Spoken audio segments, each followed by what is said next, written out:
Yang saya hormati Bapak Ibu Kepala BPS Provinsi di seluruh Indonesia bersama dengan tim dan juga rekan-rekan media baik yang datang secara luring maupun secara daring. Terima kasih telah bergabung pada rilis berita resmi statistik pada hari ini Selasa tanggal 5 Agustus tahun 2025. Pada siang hari ini BPS akan mengumumkan data pertumbuhan ekonomi triwulan 2 tahun 2025.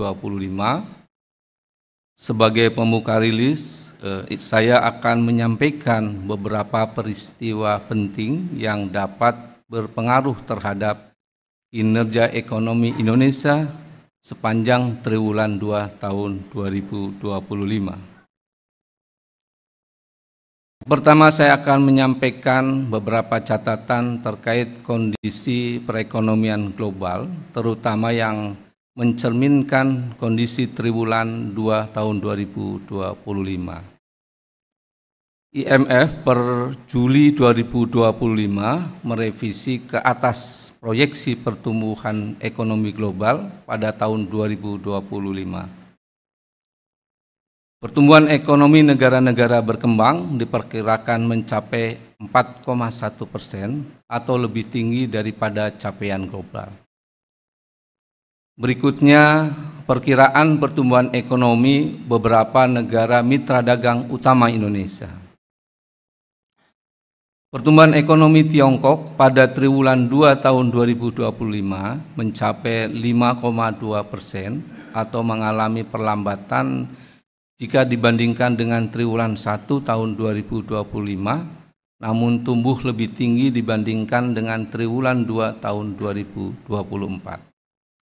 Sementara itu, pertumbuhan ekonomi Amerika Serikat masih sama dengan triwulan sebelumnya di level 2%. Adapun di negara Singapura yang diperkirakan tetap tumbuh kuat baik dibandingkan triwulan 1 2025 maupun dibandingkan dengan triwulan 2 tahun 2024. Sementara itu negara lainnya Malaysia, Vietnam, dan Korea Selatan tumbuh masing-masing 4,5%, 8,0%, dan 0,5% secara year on year. Dari sisi domestik, kinerja perekonomian pada triwulan 2 tahun 2025 ditopang oleh konsumsi masyarakat yang tetap terjaga. Hal tersebut diindikasikan diantaranya oleh yang pertama, indeks penjualan eceran deal dan nilai impor barang konsumsi yang terus tumbuh secara year on year. Nilai transaksi uang elektronik, kartu debit dan kartu kredit tumbuh 6,26% ya, secara year on year. Kemudian pertumbuhan transaksi online dari e-retail dan marketplace sebesar 7,55% secara Q2Q.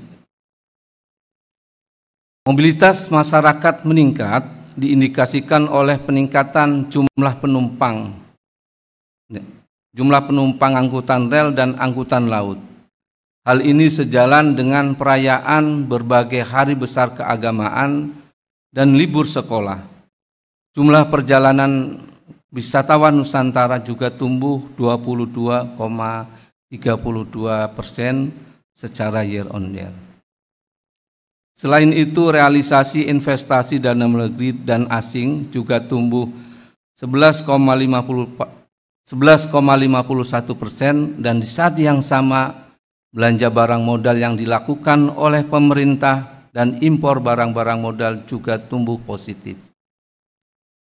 Aktivitas produksi tetap terjaga yang ditunjukkan antara lain oleh Pro Manufacturing Index dari Bank Indonesia yang berada pada zona ekspansif, serta kapasitas produksi terpakai sebesar 73,58%, lebih tinggi dibandingkan dengan triwulan 1 tahun 2025, dan penjualan listrik segmen industri tumbuh sebesar 8,55%. Terakhir, hasil dari respon kebijakan juga turut menopang kinerja perekonomian triwulan 2 2025, salah satunya kebijakan terkait paket stimulus untuk menjaga daya beli berupa diskon transportasi, penebalan bansos, subsidi upah, dan sebagainya.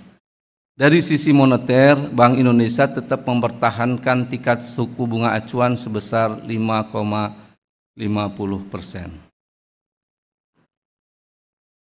Selanjutnya saya akan mengumumkan pertumbuhan ekonomi triwulan 2 2025. Ekonomi Indonesia berdasarkan besaran produk domestik bruto (PDB) pada triwulan 2 2025 atas dasar harga berlaku sebesar Rp5.947 triliun, atas dasar harga konstan sebesar Rp3.396,3 triliun, sehingga pertumbuhan ekonomi Indonesia pada triwulan 2 2025 bila dibandingkan dengan triwulan 2 tahun 2024 atau secara year on year tumbuh sebesar 5,12%.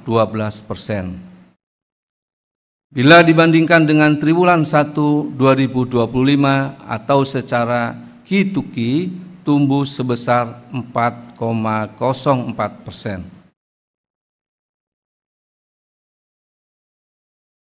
Selanjutnya saya akan menyampaikan perkembangan perekonomian Indonesia sejak triwulan 1 2021 sampai dengan triwulan 2 tahun 2025. Secara Q2Q, pertumbuhan ekonomi triwulan 2 2025 tumbuh sebesar 4,04%. Pertumbuhan ekonomi secara Q2Q ini sejalan dengan pola musiman yang terjadi di tahun-tahun sebelumnya, yaitu pertumbuhan Q2Q di triwulan 2 lebih tinggi daripada triwulan 1 sebelumnya. Secara year on year, ekonomi triwulan 2 tahun sebelumnya, triwulan 2 tahun 2024 yang mencapai 5,05%. Pada bagian ini saya akan menyampaikan pertumbuhan ekonomi triwulan 2 2025 dibandingkan dengan triwulan 2 tahun 2024 secara year on year. Pertama, dari sisi lapangan usaha. Pada triwulan 2 2025 secara year on year seluruh lapangan usaha tumbuh positif. Lapangan usaha utama yang memberikan kontribusi besar terhadap PDB yaitu industri pengolahan, pertanian, perdagangan, konstruksi, dan pertambangan. Total kelima lapangan usaha tersebut mencapai sekitar 63,59% dari PDB. Lapangan usaha dengan pertumbuhan tertinggi adalah jasa lainnya, yaitu tumbuh 11,31%, didorong dengan adanya peningkatan jumlah pengunjung tempat rekreasi seiring dengan adanya Hari Besar Keagamaan Nasional, cuti bersama, dan libur sekolah, serta peningkatan jumlah perjalanan wisatawan Nusantara dan kunjungan wisatawan mancanegara. Lapangan usaha jasa perusahaan serta transportasi dan pengudangan juga tumbuh tinggi pada triwulan 2 2025 dibandingkan periode yang sama di tahun sebelumnya, secara berturut-turut sebesar 9,31% dan 8,52%. Jika dilihat dari sumber pertumbuhan pada triwulan 2 2025, industri pengolahan menjadi sumber pertumbuhan terbesar yaitu sebesar 1,13%.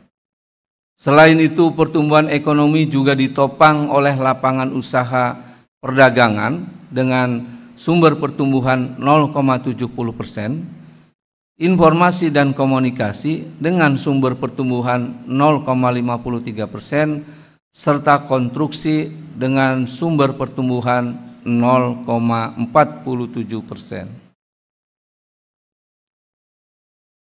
Selanjutnya, jika dilihat lebih rinci terkait perkembangan pertumbuhan lapangan usaha dengan sumber pertumbuhan terbesar, yang pertama, industri pengolahan. Industri makanan dan minuman tumbuh 6,15%, didorong oleh peningkatan permintaan domestik dan luar negeri seperti produk CPO, minyak goreng, minuman, dan makanan lainnya. Kemudian industri logam dasar tumbuh 14,91%, didorong oleh peningkatan permintaan luar negeri seperti produk besi dan baja. Industri kimia, farmasi, dan obat tradisional tumbuh 9,39%, sejalan dengan peningkatan permintaan domestik untuk produk farmasi dan obat tradisional, serta permintaan luar negeri untuk bahan dari barang kimia. Berikutnya, perdagangan besar dan eceran, reparasi mobil dan sepeda motor tumbuh seiring meningkatnya produksi domestik dan impor.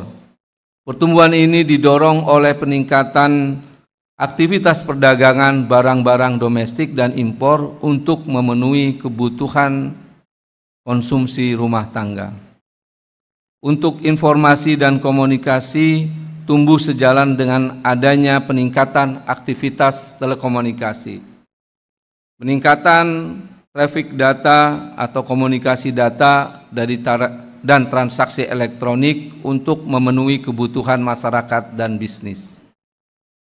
Adapun konstruksi tumbuh seiring dengan peningkatan aktivitas konstruksi. Pertumbuhan ini sejalan dengan peningkatan aktivitas konstruksi yang dibiayai oleh swasta dan rumah tangga. Peningkatan impor bahan baku konstruksi dan realisasi pengadaan semen. Berikutnya, dari sisi pengeluaran, pada triwulan 2 tahun 2025 secara year on year, seluruh komponen mengalami pertumbuhan positif kecuali konsumsi pemerintah. Komponen pengeluaran yang memberikan kontribusi terbesar terhadap PDB adalah konsumsi rumah tangga dengan kontribusi sebesar 54,25%.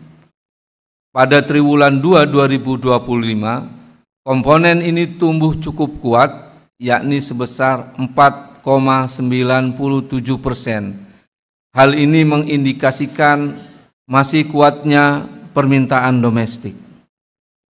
Selain itu, komponen PMTB juga memberikan kontribusi yang besar terhadap PDB triwulan 2 2025 sebesar 27,83%. Dengan demikian, 82,08% PDB triwulan 2 berasal dari konsumsi rumah tangga dan PMTB. Selanjutnya, pertumbuhan tinggi terjadi pada komponen ekspor dan impor. Pertumbuhan ekspor didorong oleh kenaikan nilai ekspor non-migas dan kunjungan wisatawan mancanegara. Sementara pertumbuhan impor didorong oleh kenaikan impor barang modal serta bahan baku penolong baik secara nilai maupun secara volume.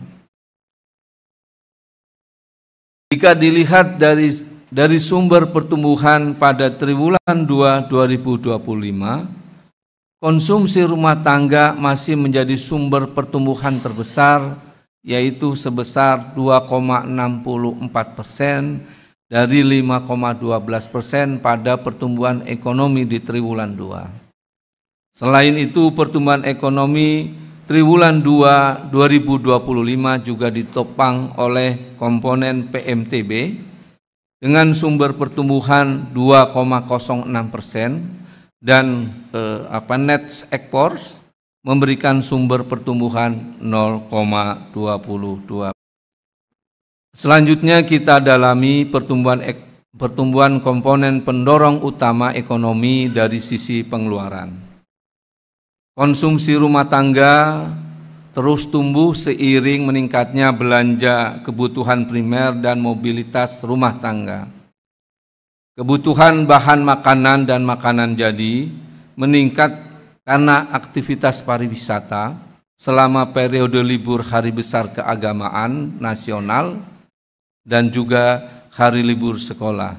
Tercatat hari besar keagamaan ada Idul Fitri, Waisak, kemudian kenaikan Isa Al-Masih dan Hari Raya Idul Adha.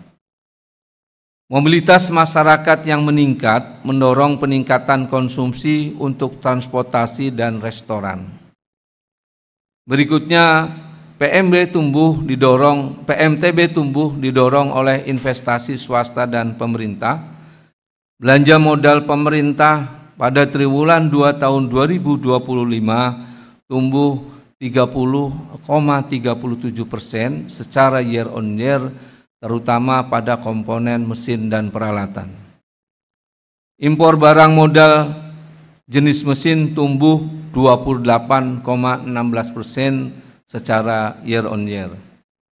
Adapun ekspor tumbuh positif pada barang non-migas dan ekspor jasa. Beberapa komoditas barang non-migas yang mengalami peningkatan nilai dan volume ekspor antara lain lemak dan minyak hewani atau nabati, besi dan baja, mesin dan peralatan listrik, serta kendaraan dan bagiannya. Pertumbuhan ekspor jasa salah satunya didorong oleh peningkatan kunjungan wisatawan mancanegara. Berikutnya adalah pertumbuhan ekonomi triwulan 2 secara spasial. Secara spasial, ekonomi tumbuh di seluruh wilayah. Wilayah Sumatera dan Jawa menunjukkan pertumbuhan ekonomi yang menguat pada triwulan 2 2025 dibandingkan dengan triwulan 2 tahun 2024. Kontribusi wilayah Jawa terhadap PDB triwulan 2 tahun 2025 sebesar 56,94%, diikuti oleh wilayah Sumatera yang memberikan kontribusi sebesar 22,20%. Secara spasial, dua wilayah dengan pertumbuhan ekonomi tertinggi adalah Sulawesi dan Jawa. Wilayah Sulawesi tumbuh sebesar 5,83%, wilayah Jawa tumbuh sebesar 5,24%. Pertumbuhan ekonomi di kedua wilayah tersebut ditopang oleh industri pengolahan.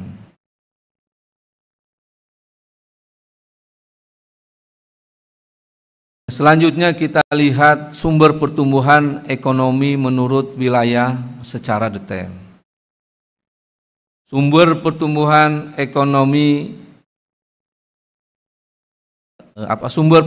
utama wilayah Sumatera adalah industri pengolahan, pertanian, dan perdagangan. Provinsi yang memberikan sumber pertumbuhan ekonomi tertinggi adalah Sumatera Utara, dengan andil pertumbuhan itu sebesar 1,09%. Kemudian sumber pertumbuhan utama di wilayah Jawa adalah industri pengolahan, perdagangan, dan infokom. Provinsi yang memberikan sumber pertumbuhan ekonomi tertinggi adalah DKI Jakarta dengan andil pertumbuhan 1,45%. Kemudian sumber pertumbuhan utama wilayah Bali dan Nusa Tenggara adalah akomodasi dan makan minum, industri pengolahan, dan perdagangan. Provinsi yang memberikan sumber pertumbuhan ekonomi tertinggi pada wilayah Bali dan Nusa Tenggara adalah Provinsi Bali dengan andil pertumbuhan 2,79%. Selanjutnya, sumber pertumbuhan utama untuk wilayah Kalimantan adalah industri pengolahan, pertanian, dan perdagangan. Untuk wilayah Sulawesi adalah industri pengolahan, pertanian, dan pertambangan. Serta untuk wilayah Maluku dan Papua adalah industri pengolahan, perdagangan, dan pertanian. Provinsi yang memberikan sumber pertumbuhan ekonomi tertinggi di wilayah Maluku dan Papua adalah Provinsi Maluku Utara dengan andil pertumbuhan sebesar 4,82%. Bapak Ibu yang saya hormati, ringkasan pertumbuhan ekonomi triwulan 2 tahun 2025 dapat kami sampaikan. Yang pertama, bahwa ekonomi Indonesia pada triwulan 2 tahun 2025 tumbuh 5,12% secara year on year. Dari sisi pengeluaran, pertumbuhan ekonomi triwulan 2 2025 disumbang oleh komponen konsumsi rumah tangga dan PMTB. Hal ini didorong oleh peningkatan kebutuhan rumah tangga dan mobilitas masyarakat, serta permintaan barang modal untuk mendukung aktivitas produksi. Yang ketiga, dari sisi produksi, penyumbang utama pertumbuhan ekonomi di triwulan 2 2025 adalah industri pengolahan, perdagangan, infokom, dan konstruksi. Hal ini sejalan dengan peningkatan aktivitas produksi untuk memenuhi permintaan domestik dan untuk memenuhi ekspor. Pada triwulan 2 2025, perekonomian wilayah Jawa dan Sulawesi tumbuh lebih baik dibandingkan rata-rata pertumbuhan ekonomi nasional. Demikian Bapak Ibu semua yang saya hormati, rilis berita resmi statistik pada tanggal 5 Agustus tahun 2025 kepada Bapak Ibu Kepala BPS Provinsi dipersilakan untuk melanjutkan rilis di wilayahnya masing-masing. Terima kasih atas perhatian dan kerjasamanya. Seperti biasa, bahan tayang dan naskah BRS dapat diunduh melalui tautan yang ada di layar. Kemudian selanjutnya adalah sesi tanya jawab. Kami sudah mengumpulkan pertanyaan dari rekan-rekan media yang telah diajukan secara daring.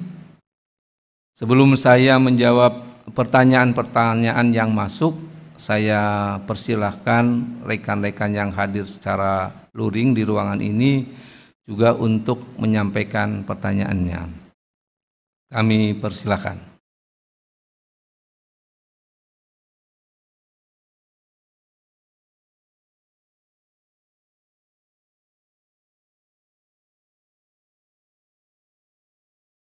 Selamat pagi Pak Edi, Stefano dari Reuters Pak. Ada 2 pertanyaan Pak.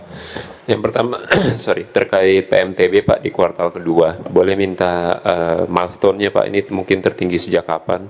Karena memang jadi driver growth-nya besar sekali ya Pak di kuartal 2 ini, PMTB ya.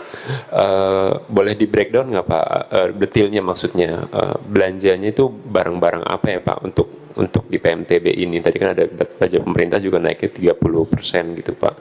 Ke proyek apa atau ke barang apa gitu Pak, untuk dapat gambaran bahwa ini emang jadi driver yang besar di kuartal 2. Kemudian untuk data konsumsi rumah tangga Pak, itu di kuartal 2 kan naik walaupun sedikit sekali ya Pak, 0,0 sekian.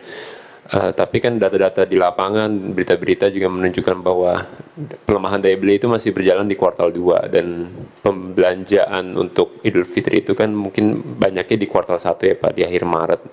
Itu boleh dielaborasi nggak Pak, pendorong utamanya di kuartal 2 itu apakah memang sepenuhnya dari belanja besar keagamaan atau ada hal lainnya Pak untuk dapat penjelasan? Terima kasih. Ya, terima kasih, silakan Mas.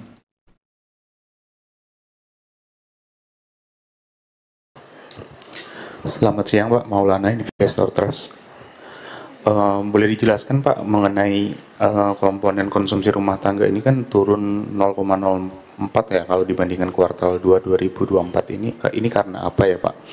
Kemudian ekspor dan impor yang melonjak pada kuartal 2 ini apakah karena front loading tarif Trump begitu? Kemudian yang ketiga itu kontraksi konsumsi pemerintah yang minus 0,33 itu terendah sejak kapan?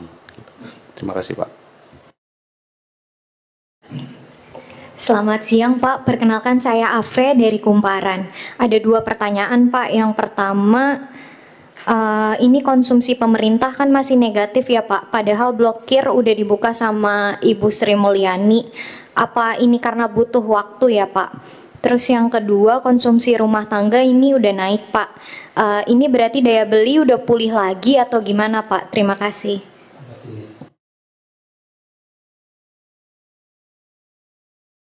Cukup ya, yang di sini. Ada yang ingin bertanya lagi? Oke.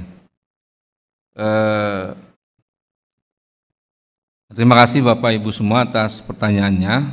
Jadi ini saya akan menjawab dulu pertanyaan yang datang atau yang disampaikan secara online. Yang pertama adalah berapa pertumbuhan ekonomi secara kumulatif ya sepanjang semester 1 tahun 2025. Jadi kalau melihat tadi pertumbuhan secara year on year 5,12, kemudian Q2Q 4,04, maka kumulatif pertumbuhan ekonomi Indonesia pada semester 1 2025 itu mencapai 4,99%. Jadi ini selama triwulan 1 dan triwulan 2 digabungkan ya nilai tambahnya, kemudian kita bandingkan dengan nilai tambah yang pada periode yang sama tahun lalu atau situasi, maka diperoleh pertumbuhan ekonomi di semester 1 2025 dibandingkan dengan semester 1 2024 itu sebesar 4,99%. Kemudian yang kedua, jika dibandingkan dengan triwulan 2 tahun 2024, wilayah tumbuh melambat ya, kecuali Sumatera dan Jawa. Apa penyebabnya? Apakah konsumsi melemah di wilayah selain Sumatera dan Jawa? Dari sisi produksi, peningkatan pertumbuhan pada wilayah Jawa dan Sumatera didorong oleh industri pengolahan, terutama industri makanan dan minuman untuk memenuhi permintaan domestik dan luar negeri. Jadi baik untuk permintaan domestik maupun permintaan luar negeri, pasar global ini cukup meningkat ya, sehingga kemudian industri makanannya juga tumbuh baik di triwulan 2 ini. Kemudian kalau dari sisi pengeluaran, peningkatan pertumbuhan wilayah Sumatera itu didorong oleh kenaikan ekspor luar negeri. Q2 2024 itu kebetulan terkontraksi ya ekspor luar negeri di Sumatera. Nah, untuk wilayah Jawa kinerja ekspor luar negeri yang juga tumbuh cukup tinggi. Sementara itu konsumsi rumah tangga di luar Sumatera dan Jawa tetap tumbuh positif.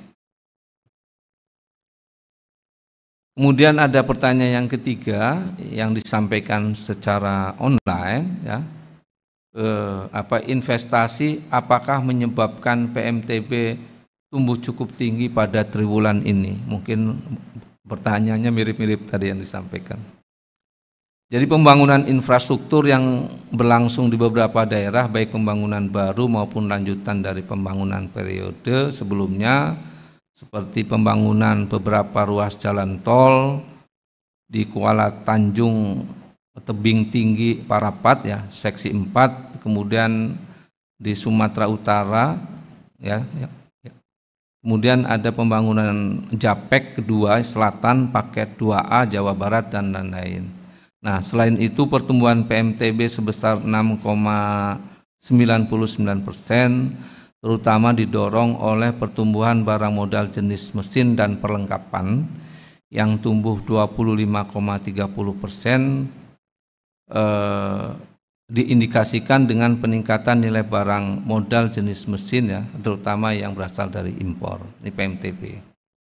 Kemudian pertanyaan berikutnya, secara total pertumbuhan ekonomi triwulan 2 2025 menguat dibandingkan triwulan 2 tahun 2024.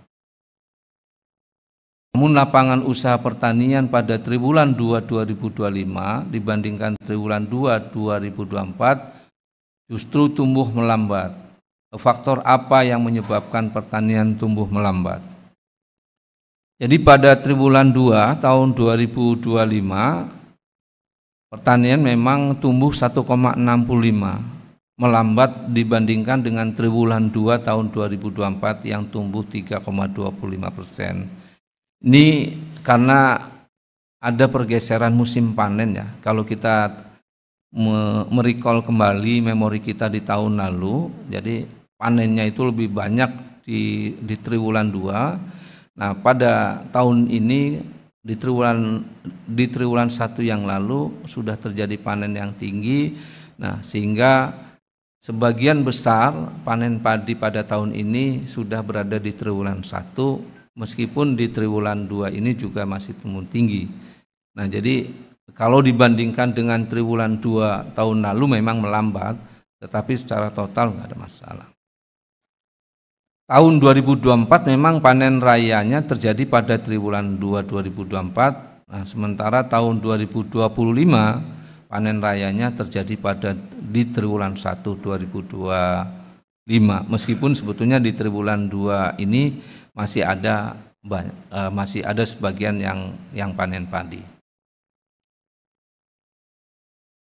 Apa saja komoditas terbesar yang diekspor pada Q2 2025? Komoditas menurut data kami, komoditas utama yang diekspor pada triwulan 2 2025 yaitu komoditas yang termasuk dalam barang-barang atau komoditas di kode HS lemak dan minyak hewan nabati yang tadi saya sampaikan. Kemudian yang kedua adalah kode klasifikasi yang besi dan baja, bahan bakar mineral, mesin peralatan, dan migas yang kelima. Kemudian pertanyaan berikutnya adalah apa penyebab pertumbuhan year on year Q2 tahun 2025 pada kategori transportasi tumbuh tinggi.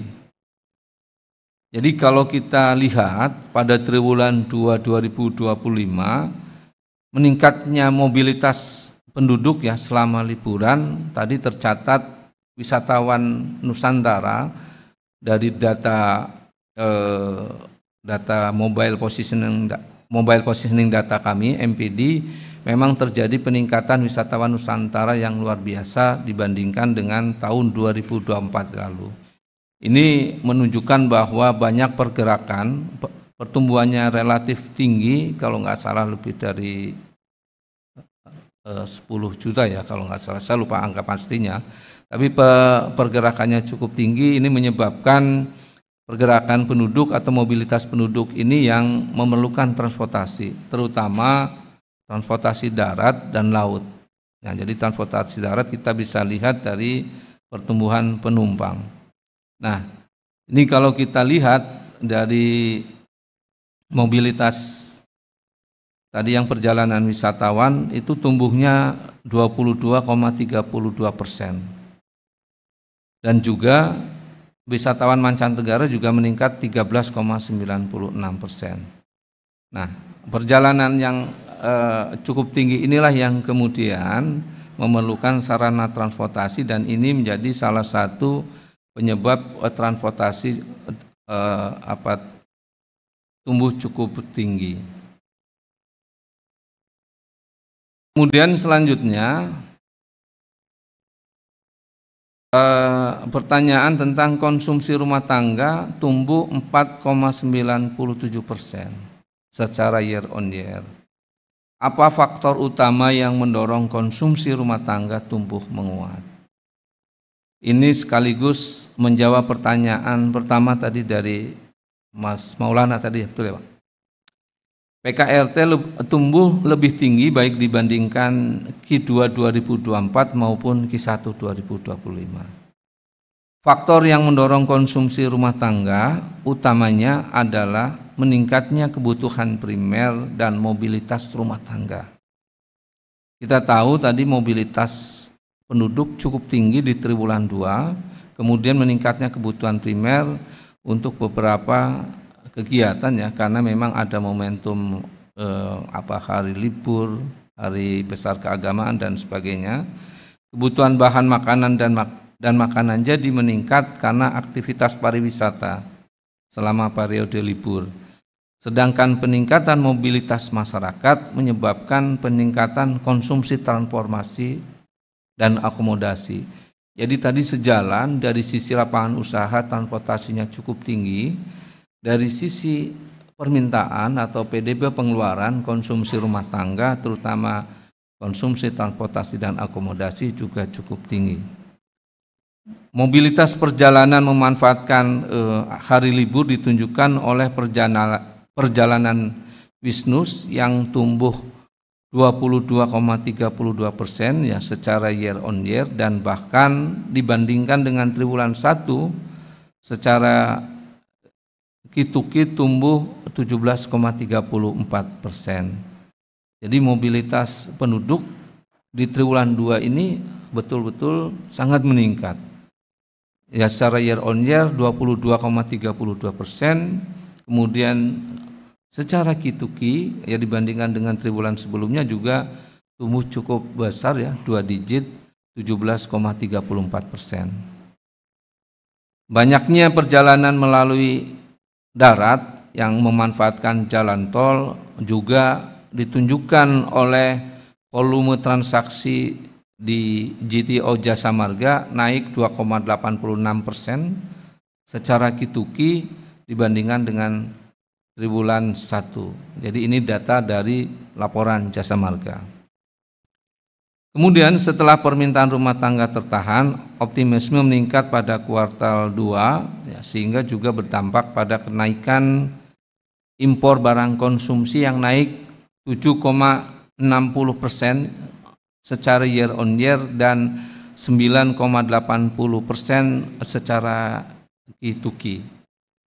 Jadi ini yang terjadi dengan konsumsi rumah tangga di tempat kita. Mudah-mudahan ini akan terus membaik ya ke depan di triwulan 3 dan seterusnya untuk bisa kemudian mendorong perekonomian secara nasional. Nah, selanjutnya saya ingin menjawab pertanyaan dari Pak Stefano ya tadi dari Reuters. Pertanyaan pertama tadi sudah terjawab ya di pertanyaan online karena PMTB di kuartal kedua tertinggi sejak kapan dan bisa di breakdown belanjanya di barang-barang apa saja untuk PMTB dan proyek apa yang menjadi driver besar terhadap kenaikan PDB. Jadi tadi secara year on year sudah disebutkan ya, PMTB tertinggi sejak tahun 2021 Q2 yang mencapai 7,52%. Jadi di Q2 tahun 2021 Pak, PMTB-nya secara year on year 7,52. Belanja pemerintah yang menguat khususnya terkait dengan belanja peralatan dan mesin. Nah, kami memang tidak mendapatkan data detail ya, kode klasifikasi yang sampai 6 digit, tapi memang dari laporan belanja pemerintah terutama belanja modal itu memang ada peralatan dan mesin yang meningkat cukup tinggi. Ada beberapa proyek pendorong driver diantaranya proyek pembangunan beberapa ruas jalan tol ya, terutama ini untuk yang bangunan tadi seperti tadi yang saya sampaikan, ada ruas dari Kuala Tanjung Tebing Tinggi Parapat seksi 4 ya di Sumatera Utara. Kemudian kalau di Jakarta ada Japek 2 Selatan paket 2A, termasuk juga proyek nasional program 3 juta rumah Mass Rapid Transit MRT fase 2A DKI Jakarta, kemudian MRT Bali, Tanggul Laut fase C DKI Jakarta, serta terowongan Samarinda Kalimantan Timur dan sebagainya. Ini beberapa proyek pemerintah dan proyek swasta yang memang menjadi driver yang besar dari ini. Yang kedua, PKRT di kuartal 2 naik sedikit, namun kenyataannya di lapangan masih ada pelemahan daya beli. Boleh dielaborasi pendorong pengeluaran rumah tangga di kuartal 2 itu apa? Apakah dari event keagamaan atau yang lainnya? Jadi tadi sudah terjawab ya sebagian, tapi sebagai tambahan ya, faktor yang mendorong konsumsi rumah tangga adalah meningkatnya kebutuhan primer dan mobilitas rumah tangga sebetulnya. Di triwulan 2 ini sudah saya sebutkan tadi, mobilitas cukup tinggi, mobilitas penduduk rumah tangga terlihat dengan data MPD kita, serta memang adanya kebutuhan primer di rumah tangga. Kebutuhan bahan makanan dan makanan jadi meningkat meningkat karena aktivitas pariwisata, kemudian peningkatan mobilitas masyarakat juga karena transportasi. Mungkin tadi di awal di beberapa catatan domestik kita juga bahwa perdagangan melalui melalui elektronik ya, data dari e-retail maupun marketplace itu tumbuh tadi berapa? 7% lebih ya, 7% lebih kalau nggak salah. Ini yang barangkali ini data yang baru pertama kali kita dapatkan ya, bahwa pertumbuhan pertumbuhan transaksi di e-retail dan marketplace juga cukup tinggi. Ini barangkali yang menjadi salah satu penyebabnya. Kemudian dari Mas Maulana ya, dari Investor Trust. Nah, tadi disebutkan komponen konsumsi rumah tangga turun sedikit ya, karena apa? Jadi konsumsi rumah tangga di triwulan 2 tumbuh 4,97%. Menguat dibandingkan dengan triwulan 2 tahun 2024, Pak. Jadi menguat, Pak, kalau kita bandingkan dengan triwulan 2 tahun 2024. Kalau triwulan 2 tahun 2024 itu 4,93%, di tahun ini untuk triwulan yang sama tumbuhnya 4,97%. Kemudian yang kedua, ekspor dan impor itu apakah karena ada pengaruh tarif? Seingat saya tarif itu kan belum diberlakukan ya, nanti berlakunya efektif di bulan Agustus ya kalau nggak salah, saya lupa, Agustus. Ini adalah kondisi sampai dengan triwulan 2, artinya sampai dengan bulan Juni, Pak. Jadi mungkin bisa jadi ada penyesuaian, tapi sampai dengan bulan Juni tahun 2025 tarif baru itu memang belum diberlakukan. Jadi, nah kemudian sebagai informasi ya, komoditas utama yang diekspor pada Q2 seperti yang tadi saya sampaikan adalah komoditas termasuk kode lemak dan minyak hewani maupun nabati, yaitu terutama CPO nih. Kemudian besi dan baja ya. Jadi ekspor ferronikel kita besi dan baja termasuk kategori ini juga cukup tinggi. Bahan bakar mineral terutama batu bara, mesin dan peralatan listrik serta migas. Nah, sementara tarif Trump ini baru akan direncanakan berlaku pada 7 Agustus ya, 7 Agustus 2025. Jadi ini kondisi yang tadi saya sampaikan, kondisi sampai dengan bulan Juni 2025. Kemudian pertanyaan ketiga, konsumsi pemerintah turun sejak kapan? Konsumsi pemerintah terkontraksi pada Q1 2025 sebesar 1,37%. Kemudian pada Q2 2025 kontraksinya sebesar 0,33%. Kemudian dari kumparan tadi ya, Mbak Ave ya. konsumsi pemerintah masih negatif padahal blokir sudah dibuka. Yang kedua, konsumsi rumah tangga naik, apakah berarti daya beli sudah pulih? Jadi untuk konsumsi pemerintah, memang kalau kita lihat di tahun lalu ya, konsumsi pemerintah, belanja pemerintah di tahun 2024 itu masih ada terkait dengan biaya pemilu dan persiapan pilkada yang cukup besar tahun lalu. Jadi kalau kita merecall memori kita di tahun lalu, pada triwulan 2 memang ada belanja realisasi belanja pemerintah yang cukup tinggi. Itulah yang kemudian tadi di Q2 ini belanja pemerintah, terutama belanja barang dan jasanya, memang masih negatif. Apakah tadi terkait blokir yang sudah dibuka, memang kan tidak serta-merta kemudian belanja begitu blokir semua bisa belanja, mungkin ada proses barangkali ya. Nah ini memang tidak bisa disimpulkan, tetapi bisa dipertanyakan barangkali nanti masing-masing di KL masing-masing. Konsumsi rumah tangga naik, apakah berarti daya beli sudah pulih? Jadi konsumsi naik ya khususnya terkait kebutuhan dasar ya seperti bahan makanan dan makanan jadi serta transportasi. Ya tadi sudah saya jawab sebetulnya yang sebelumnya ya. Jadi apakah daya beli sudah pulih? Kita